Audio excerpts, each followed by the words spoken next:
From Amateur Radio Newsline Report number 2343, this is Ham Nation Headlines for Wednesday, September 28, 2022.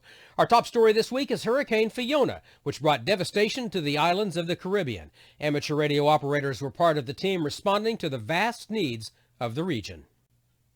As Hurricane Fiona ravaged the region, amateur radio operators were hard at work in areas of the eastern Caribbean and western Atlantic. Puerto Rico, the Dominican Republic, and the Turks and Caicos Islands suffered severe flooding, catastrophic wind damage, and major power outages as the storm, which grew to Category 4, made its way toward Bermuda. In addition to local communications support, the Hurricane WatchNet was activated, and the Salvation Army Team Emergency Radio Network was handling health and welfare traffic. William Planas Montes, NP3WP, Aries Section Emergency Coordinator for Puerto Rico, reported that around 45 ham radio operators were working with different government municipalities, and Aries personnel were setting up equipment in anticipation of additional activity. This is Randy Sly, W4XJ. Hams in the western Caribbean and Florida are now bracing for major Hurricane Ian.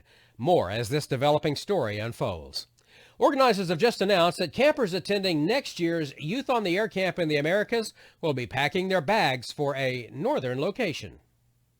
The IARU Region 2 Youth on the Air Camp, which was held in Westchester, Ohio for its first 2 years, is moving north to Canada for its third year. The camp will be able to host as many as 30 young amateurs from North, Central, and South America on the campus of Carleton University in Ontario, Canada. Applications will be accepted starting December 1st, and any amateur radio operators in the Americas who are between the ages of 15 and 25 are welcome to apply. Prospective campers who do not live in Canada are being encouraged to apply for passports and tourist visas in time to enable them to enter the country to attend the camp. Youngsters who attended previous sessions of the Youth on the Air Camp will return to serve as leaders. Top priority for admission will go to first-time attendees and youngsters who reside outside the United States. The camp will take place from July 16th through to the 21st, with Radio Amateurs of Canada serving as the local host. For additional details, visit the camp's website at youthontheair.org.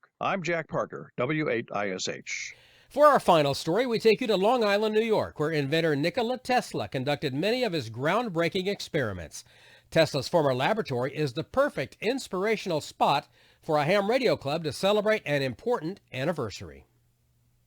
Marking its 75th anniversary on Long Island, the Suffolk County Radio Club, W2DQ, appreciates what it means to be a part of radio history. So it's celebrating the occasion at a nearby historic spot, Wardenclyffe, the former laboratory of electronics innovator Nikola Tesla, now renamed the Tesla Science Center. Though the noted engineer and inventor died in 1943, 4 years before the radio club was founded in Suffolk County, his spirit will be present on October 8th when the club activates special event station N2T from the historic tower between 1500 and 2359 UTC. Hams contacting the operators during the event will be able to receive a downloadable certificate. Meanwhile, even with Tesla himself long gone, his old laboratory is still functioning as an incubator for new things in the radio universe. The Tesla Science Center Amateur Radio Club, N2TSC, was formed this past July by a handful of hams. This is Jim Dameron, N8TMW.